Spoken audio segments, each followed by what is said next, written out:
Major Thakur Dalpat Singh ji के बारे में हम आपको थोड़ी सी जानकारी देते चलें। इनके पिता जो कि हरि सिंह टकनेत थे, वो मूल थे नवलगढ़ के पास के किसी गांव से थे और सर प्रताप की रानियों में से एक रानी थी, वो नवलगढ़ से थी और उसी रानी के साथ ये हरि सिंह जी जोधपुर आए थे।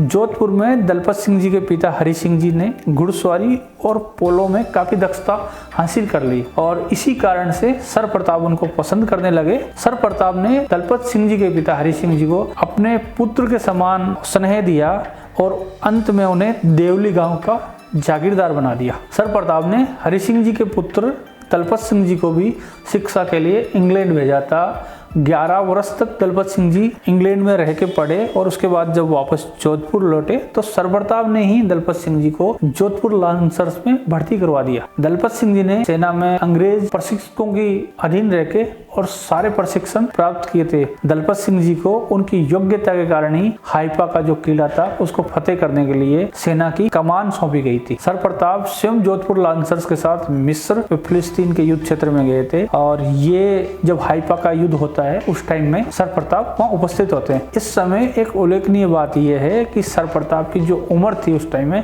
वो 74 ईयर थी और उस 74 साल की उम्र में भी वो 30 घंटे लगातार घुड़सवारी करके एक स्थान से दूसरे स्थान तक चले जाते थे। इस तरह की एक घटना उस युद्ध के दौरान हुई जब उन्होंने लगातार 30 घंटे तक घुड़सवारी की। फिलिस्तीन क्षेत्र के जो प्रभारी थे वो ब्रिटिश जनरल एलन भी थे। उन्होंने सर प्रताप को कहा जब वो यरूशलेम पहुंचे कि आप एक होटल में रुक जाइए, लेकिन सर प्रताप ने कहा कि जहां मेरी सेना का तंबू गड़ा है मैं वहीं रहूंगा और सर प्रताप उसी हाइपा नगर के किनारे छोटे से तंबू में वहां ठहरे थे। हाइपा किले पर हमला करने की तैयारी 19 सितंबर 1918 को शुरू हुई। 23 सितंबर को जोधपुर लांसर्स की 2 टुकड़ियां किले की ओर बढ़ी। ऊपर से तोपों और मशीन गनों से फायर हो रहे थे। इससे बहुत से सैनिक और घोड़े मारे गए, लेकिन दलपत सिंह जी किले पर पहुंचने में सफल हो गए। दलपत सिंह जी ने किले के सेनापति को अपने हाथों से पकड़ के दबोच लिया। उसी समय मशीन गन से गोलियां उन पर चलाई गई और वो धराशायी हो गए। जब दलपत सिंह जी को गोलियां लगी तो उनके सैनिक उनको उनकी सार संभाल के लिए उनकी तरफ दौड़ने लगे तो दलपत सिंह जी ने कहा तुम मेरी चिंता छोड़ो, किले पर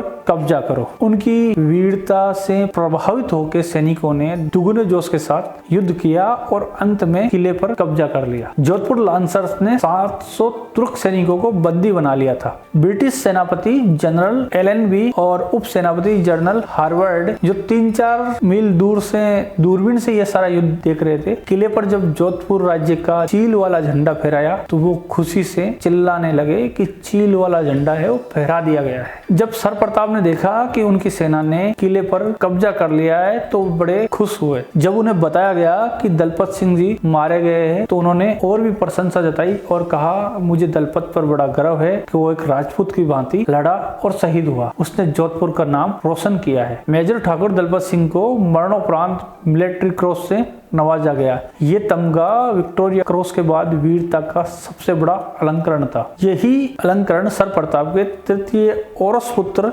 राव राजा मेजर सगत सिंह को भी मिला था। सर प्रताप ने अपनी सेना की गौरवपूर्ण उपलब्धि की बार बार प्रशंसा की, साथ ही ये कहा कि मुझे गर्व है कि भारत के 6 राठौड़ राज्यों के राजा प्रथम विश्व युद्ध में भाग लेने हेतु रण क्षेत्र में हैं, न कि वो बैठ के युद्ध देख रहे हैं।